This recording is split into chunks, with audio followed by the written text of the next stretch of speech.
Hola, soy Malu. Hago este video porque quiero contarle más mi historia en profundidad. Yo conté muy por arriba lo que fue la crianza y lo que era mi infancia en mi casa, pero creo que hay un montón de cosas por detrás que no saben de mí y que hoy en día están haciendo parte en esta historia, o yo lo estoy contando por una razón que es simplemente desahogarme.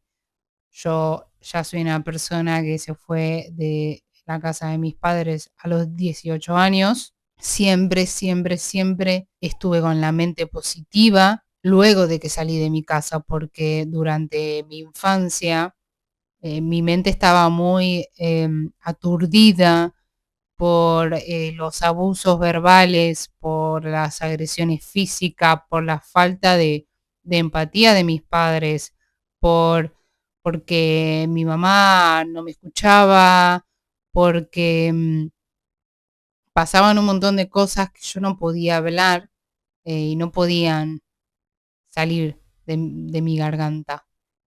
Tampoco me sentía escuchada como para poder salir a contar la historia o mi historia o contar lo que me estaba pasando. Incluso en el colegio, yo siempre fui una persona feliz, chistosa, siempre queriendo caer bien, pero nunca hablé de lo que a mí me pasaba. No fue hasta más o menos hasta mis 16, 17 años que empecé a tener amigos nuevos fuera de mi colegio y empecé a contar que, bueno, que en mi casa pasaban ciertas cosas. Entonces yo me quedaba a dormir más en casa de amigos que me han dado de comer, sus papás me han dado un refugio, una cama. Partiendo del principio, nosotras somos varias hermanas. Dentro de mi familia vivíamos con mi abuelo, mi mamá, mi papá y mis hermanas. Yo el recuerdo que tengo desde muy chica son los tratos de violencia y también mucho bullying, porque pesábamos, porque éramos gordas, ¿no? Según los estándares, ¿no? De mis papás. Em, Tampoco nos alimentaban bien, como para decir, bueno, hagan una dieta o les preocupaba. No, ellos simplemente se burlaban de cualquier tipo de condición. Tampoco nos ayudaban en el colegio. O sea, las agresiones, o sea, a ver, las agresiones verbales, el abuso verbal era muy constante. Entonces, nosotros en el colegio nos iba muy mal, pero porque no hacíamos las cosas, o por lo menos yo también siento, hablo por mí, no sentía que valiera la pena hacer cosas porque a nadie le iba a importar. Entonces, llegaban las notas, llegaba el boletín y era como, no se esperaban otra cosa más que yo fracase. No es que ellos decían, ay, sí, la veo reestudiando, recontenta, a ver cómo le fue este año. No, para nada. Era siempre decepción. Entonces yo no le encontraba la vuelta a eso. Y en el colegio nadie lo sabía y a nadie le importaba tampoco. Entonces es muy difícil, para mí fue ya muy difícil desde entrada. Además que nosotras, o por lo menos yo lo que sentía era, al no sentir que alguien me escuchara, no compartía mis cosas. No compartí cuando me vino la menstruación por primera vez, no compartí si me gustaba alguien, no compartía nada porque todo era elemento de burla. Entonces, bueno, también en un momento, ya siendo más o menos adolescentes, mis papás se construyen su casa arriba de la casa que teníamos para no cruzarse con nosotros. O sea, nosotras vivíamos prácticamente solas, nos hacían las compras, sí, o bien teníamos recursos, pero no querían estar con nosotros. Nos teníamos que arreglar nosotros. Y si queríamos hacer algo, era como, no lo vas a hacer vos porque lo vas a hacer mal. Está bien, tengo 14 años, ¿puedo equivocarme? Gracias. Entonces, es difícil cuando vos querés, no sé, querés demostrar iniciativa. Imagínate, a mí no me dejaban ni lavar los platos porque lo íbamos a romper. Y era como, deja que lavemos los platos. Y cuando lavábamos los platos, si un día no los lavábamos, era como, mi papá venía y decía, vas a hacer que mamá lave los platos, que mamá trabaja y que nosotros estamos trabajando todo el día para ustedes y no lavan los platos. Entonces, viste, o que no barríamos, o que dejábamos la luz prendida. Entonces era como, en vez de enseñarnos a decir, che, por favor, si no vas a estar en este sector, apaga la luz. Bueno, los platos los podemos lavar así y los cubiertos van para abajo, así no nos pinchamos. No sé, cosas normales. Bueno, ni hablar de ponernos un plato en la mesa.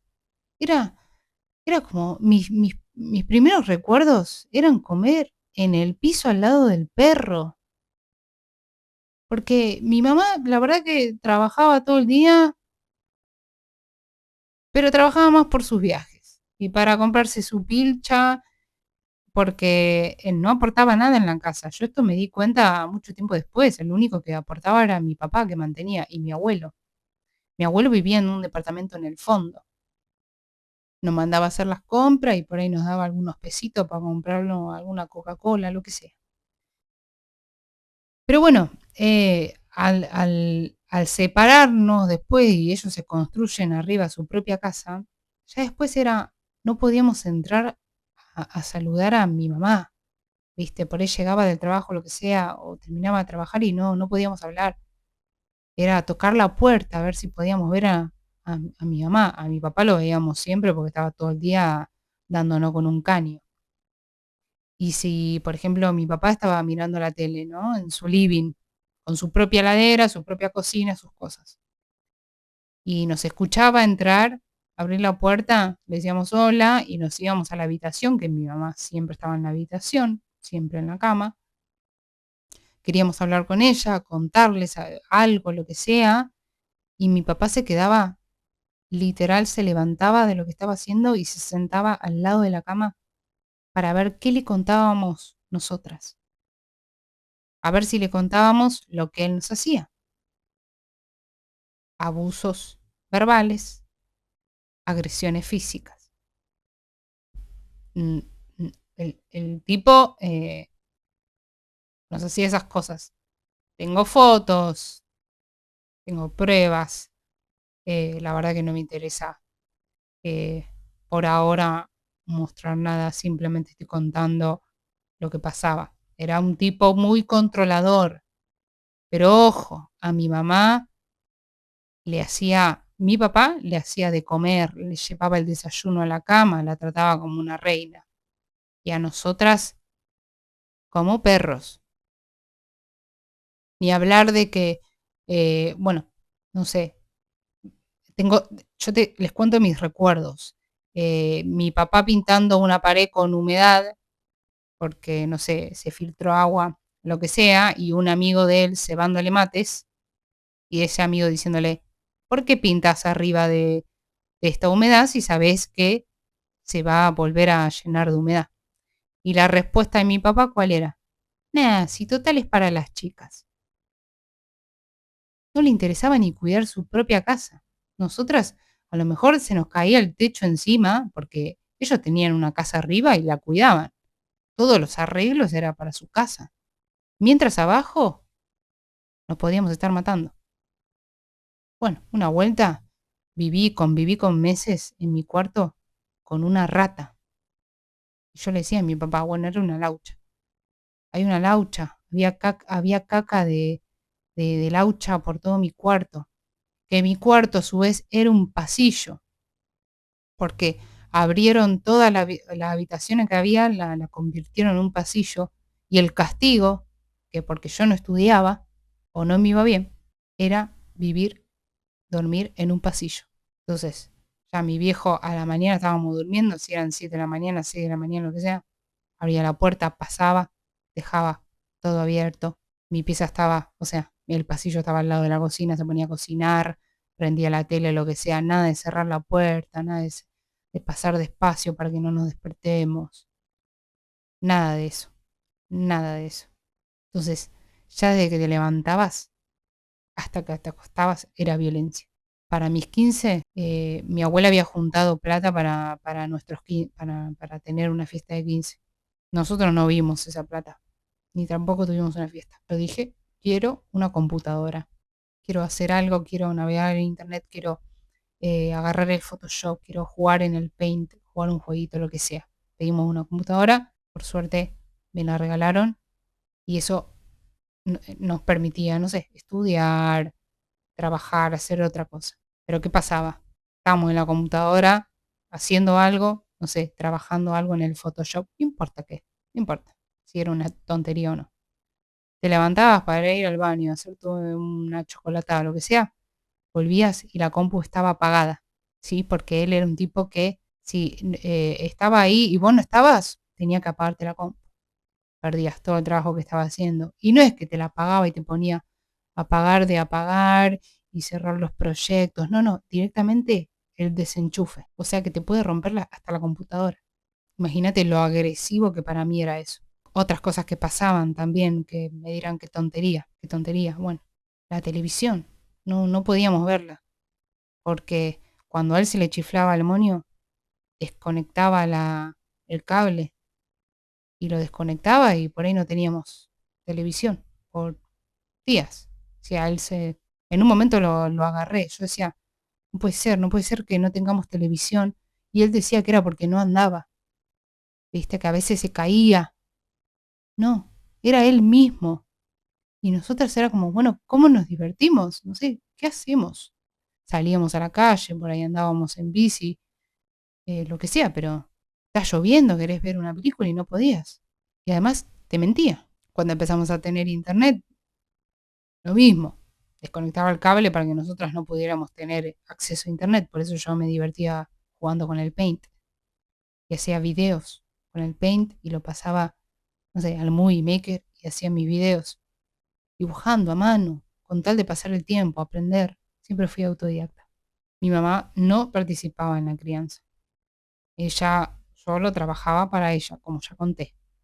No quiero decir de qué trabajaba, pero solo trabajaba para ella. Se ha ido 6 meses a la India, viste, a rezar a templos. Desaparecía y mandaba un mail y nosotras como, ay, mi mamá me mandó un mail. Y leíamos, pero no les podíamos responder, solo respondía mi papá. O mostraba lo que él quería. Todas esas cosas eran constantes todos los días. También lo he escuchado. La verdad que mi viejo es el que más mal se portó con nosotras, el más agresivo, el más violento. Y mi vieja lo invisibilizaba. O sea, lo minimizaba. Y mi papá nos trataba como si fuéramos sus hermanas. Ya te digo, a mi mamá le hacía de comer. Le llevaba la comida a la cama. La trataba como una reina. Nosotras decíamos que mi papá era más un hermano y que la mamá de él era nuestra mamá. En terapia llegamos a esas conclusiones. Más o menos esa fue nuestra crianza. ¿Estaba mi abuelo? Sí.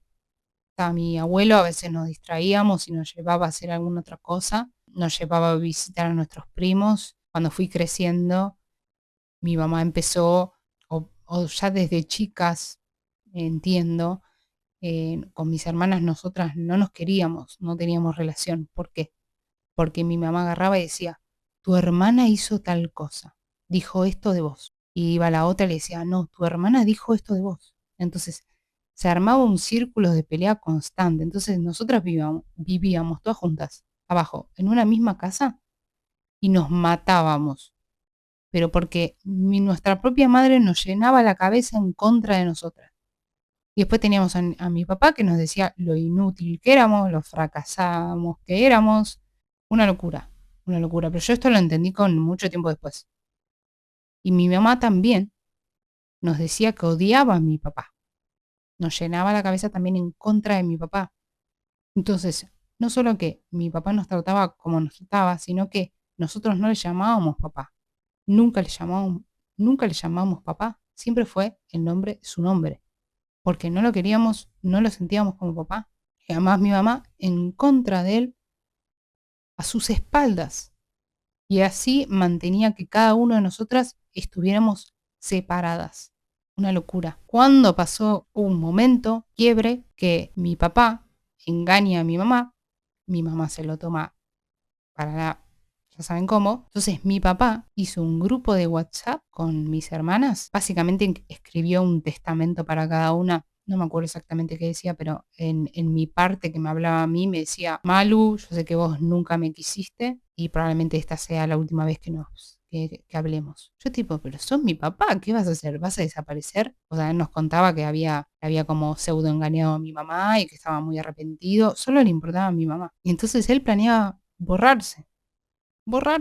Y dijo todas esas palabras y no es que esperó que nosotras le dijéramos algo, le dijéramos, papá, va a estar todo bien, nosotras te queremos igual. No, escribió todo ese testamento, un choclo grande a cada una y se fue del grupo y nos dejó a nosotras cuatro. Y ahí nosotras cuatro empezamos a hablar por primera vez y empezamos a darnos cuenta de que mi mamá nos ponía y nos infiltraba esos pensamientos a cada una y nosotras no nos conocíamos como hermanas. Nos empezamos a conocer a partir del 2018, o sea, siendo grandes, ya cada una viviendo por su lado. Pero es muy loco que directamente mi papá haya decidido borrarse y es increíble. Así tuvo un tiempo, mi papá se fue, alquiló en otro lugar, mi mamá vivía sola, pero ¿saben qué? Mi papá mantenía la casa de mi mamá, seguía pagándole todos los servicios, seguía comprando comida. Ahí nos dimos cuenta de que mi mamá, toda su ganancia y todas sus cosas era solo para ella, y mi papá, con tal de volver a la casa, seguía manteniendo todo. Todo. Ahora, para nosotros no había nada. Le pedías bueno, no había SUBE en ese momento, pero para la SUBE para ir a la facultad y no te daba. Le pedías para comprar material en la facultad. Yo quería estudiar diseño gráfico y no me lo compraba. Era muy difícil pedirle algo. Me acuerdo que en un momento yo necesito volver a mi casa. Estaba mi mamá todo el día rosqueando, diciendo que tiene que pagar esto, que tiene que pagar lo otro, pero todas cosas de viajes, cremas, su ropa. Estaba todo el tiempo con ansiedad ella. Entonces mi papá me dijo, venite a vivir conmigo. Bueno, dale, yo pruebo, amor, porque supuestamente él quería que yo esté con él, estemos, que, no, que lo vayamos a ver. Ahora, no me dejaba abrir la heladera. Me acuerdo que yo estaba muy bajoneada por cuestiones personales, me había separado todo. Agarré una latita de cerveza, me la tomé a escondidas. Cuando mi papá se enteró, me dijo de todo por una lata de cerveza. Y era como, che, bueno, vamos a hacer las compras para que yo pueda tener algo para comer. Y él decía que no, que él se hacía las compras para él y que si yo quería ir a hacerme las compras, que vaya al supermercado del barrio y